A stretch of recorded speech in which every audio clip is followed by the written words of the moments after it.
Waters fight all through the night, deep in the heart of Texas. The trailer park is nice and dark, deep in the heart of Texas. That drinks his brew and he spits his chew, deep in the heart of Texas. The TV blares, but no one cares, deep in the heart of Texas. Here we go. What are we doing here, Rusty? What are we going to do? Yep, we're doing the King of the Hill rewatch podcast. King of the Hill rewatch podcast. Yeah, so we're going to go through one episode at a time. So what does King of the Hill mean to you? King of the Hill, it's everything to me. Yeah. It's everything funny. Yeah. I mean, everything unintentionally funny.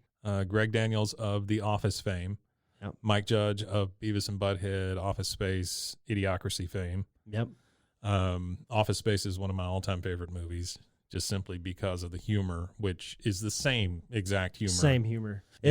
It's definitely Beavis and Butthead for me. That's a good one. That's another good one by him. So King of the Hill was on Fox. Growing up in Texas in a small town that basically was Arlen, this humor hit very, very close to home. I knew all these people. Yes, any neighborhood in Texas that you could be in, and some of the any middle class neighborhood, absolutely. You got the blue collar dad mowing his lawn out there in his white Nike Monarchs. Oh yeah, and the Walmart or the Megalomart moves in and starts killing downtown. Yeah, it kills all the downtown area.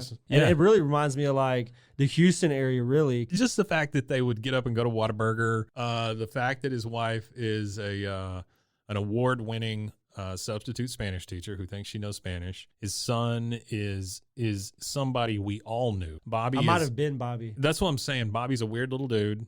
He's kind of cool also at the same time, but he's very He's very much a Texan. My wife makes fun of me because I watch this show all the time. She doesn't understand how I can continue to watch this thing, but it's just so comforting. This show makes me feel good when I watch it because it always has like a really good message. Yeah, it does. To, a lot to of the them do. episodes. Yeah, because Hank Hill's a moral being for sure. He's got a lot of morality. And he's not a super like alt-right guy or anything, not. which is who you would think he would be. He's more of a center. he's more of a centrist. Very centrist. Yeah. Because of just some of the politics and how he doesn't balk at the time, homosexuality. Yeah, no, because they talk about a lot of it. Yeah, they dive into a lot of it. And it was one episode that really stood out to me was like the skateboarding, where he started to skateboard with the preacher. Skating for Jesus? Yeah, the skating for Jesus. And like Hank at first was like, this is it. The subculture of skating to him was like it's a bad thing. It's tattoos. It's heavy metal, and they're all like, let's rock for Jesus.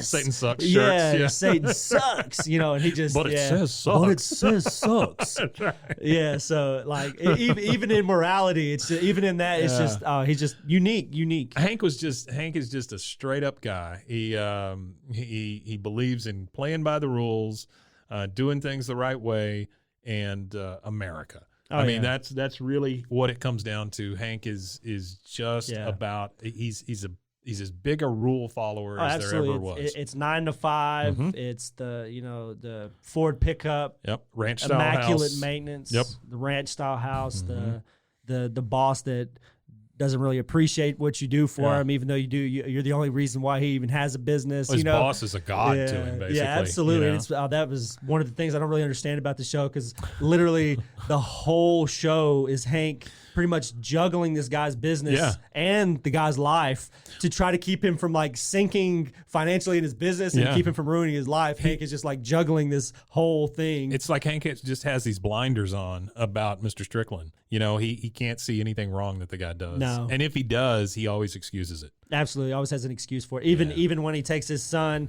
gambling and the son that he meets for the first time at the convention. And then he has and then he takes Bobby underneath his wing and makes him a golf caddy. And then even when he takes his son and corrupts his son, he is still this elite figure to him. There's a couple of episodes where he like snaps on him, but at the end of the day, he's still one of my all-time favorites is where he throws up on the lady because he gets so drunk because he's so infuriated at dead Mr. Strickland at the convention. It's so great. Yeah, so basically that's what we're gonna do. We're gonna go from episode 1 to the end of season 14 when it was taken off the air way too soon, abruptly. A whole rushed season. Yeah. And I think on the back half of that season, it was rushed so much that you didn't even get an air date. It popped up in syndication, those episodes. Really? So that's what was bad about that. They abruptly ended it, and then it got thrown, like the last half of the last season got thrown into syndication. So there is an episode that is considered the lore of the true last episode. Really? Yeah, so there's one where I want to say it's the final episode of season 12 they had made it with the intention of it being. Is that Luann's wedding? The wedding of Luann, where Luann rides off or whatever, and like the sunset kind of episode where they ride off, and then boom, that's supposed to be seen. Dude, you can show over, and you could end the show on that note. You absolutely could, and I prefer to end it there. So as a fan, I know we're gonna have to touch on it for the podcast thing, but I've not watched much of that 13th season. Really? Because I've rewatched. It is 14 seasons, right? 13. Oh, it is 13? Okay. Yeah, it's 13. So that last 13 season I've watched, but I haven't watched in the same way I watched the first 12. Yeah. And then, again, not in the same way that I've watched, like, the first 6 or 7. Because, like, I watched it a lot. I've watched it probably 10 or 15 times all the way through from 1 to 13. Yeah. But I've probably watched the first, like, 7 seasons probably double that, you know. Yeah. That for me was 5:30 p.m. In Texas. You get off of school, you do your homework, you eat a little bit of food, and by the time 5 o'clock hits, it's boom, Simpsons. 5:30, boom, King of the Hill. 6 o'clock, boom, Friends, boom, leaving the room, not watching that. So at 5:30, TV ended for me. Boom, leaving the room, not watching. Nah, I didn't watch anything after that. And then when Everybody Loves Raymond came out, I found that funny. I don't know why. It's a great show. Yeah, it's a good show. It was good. And it again is one of those shows that has a great heart to it. Yeah, Worldwide Pants. One of those. Yeah, that's true. Yeah. That's true. Okay, so that's what we're gonna do. We're gonna go episode by episode, 1 through however many that is. And we're going to talk about each episode and each character and how they develop over time, because they certainly develop. A lot of development individually. Yeah, animation development, voice acting development. Sound quality changes, voices change. It's basically the Stephen Root show, but we'll get to that. Absolutely. Yeah. You hear more definition in people's voices as it goes on, once they get ingrained into their character a lot more. Yeah. Like at first, it's only like Mike Judge that's really just stuck in his character, but you could hear like differences in everybody's voice up until like after the first season, second season. Once they're even Hank's voice changes. Yeah, even Hank's voice changes. and that's just Mike Judge doing it. But he becomes more of a cartoon character than realistic. But anyway, we'll get to all that. I think they were able to buy better microphones. I think they got a little bit more money to spend on better equipment. Fox is like, here's the bottom of the barrel equipment. This is what Joan Rivers. This was her equipment. This was left over from Joan Rivers' show. You could use this late '80s technology here. Wait, we're in an airplane hangar. It's fine. It'll be fine. It'll be fine. All right, so we're gonna do episode 1 through however many is the end of 13, the sad ending of King of the Hill. Sad ending. We'll probably plan a small party around that episode at the end of season 12, because that's where it should have ended. Just a beautiful episode, by the way, too. It is. It's a really good episode. And like everybody's there. If you really think on it as a fan and as somebody who's watched it in its entirety, that really is a solemn point. You could really give it its nod there and never watch another episode and be satisfied. Yes. I feel more unsatisfied. Well, not satisfied. I know what you're saying. I feel unsatisfied by episode. By the ending of it. Yeah. The ending episode of season 13. It's a completely if I had to end on season 12, I would have been okay. Here's the thing. It's not that I don't like Seth MacFarlane, right? I mean, I think he's a smart guy. I think he's a funny guy. But the Cleveland show sucked. Yeah. And that's what we're talking about that ended King of the Hill. King of the Hill, 13 seasons. Cleveland show didn't even make it to 10. Yeah. I think I don't think they made it past 5 seasons. But they still run it in syndication and perpetuity. And it's a terrible show. It is a terrible show. Yeah. It just wasn't. It just wasn't that. It leaves a bad taste in my mouth when I know that too.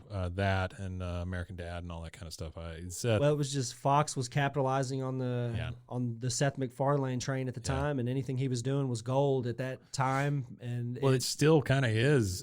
Fox still is married to him. You know, giving him a Star Trek show, the whole thing. You know, I mean, it's crazy. Yeah, it is. He's definitely he did the right thing for himself. Oh, sure. Not for me, but you can't.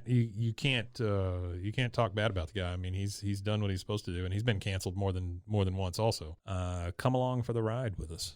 Come check it out, and give me a good like Dale Gribble quote to go out on.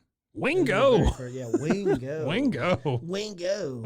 No, he says it was that was my favorite quote from that episode. So we're going to talk about that on the episode too. Sure. But that was another one. I live in constant fear of the day Joseph can finally take down his old man. And in the immortal words of Rusty Shackelford / Dale Gribble, Hank, it's 3 a.m. If someone invades your home, how are you going to shoot him? That's great. All right. Well, join us for the King of the Hill Rewatch podcast. We'll see you.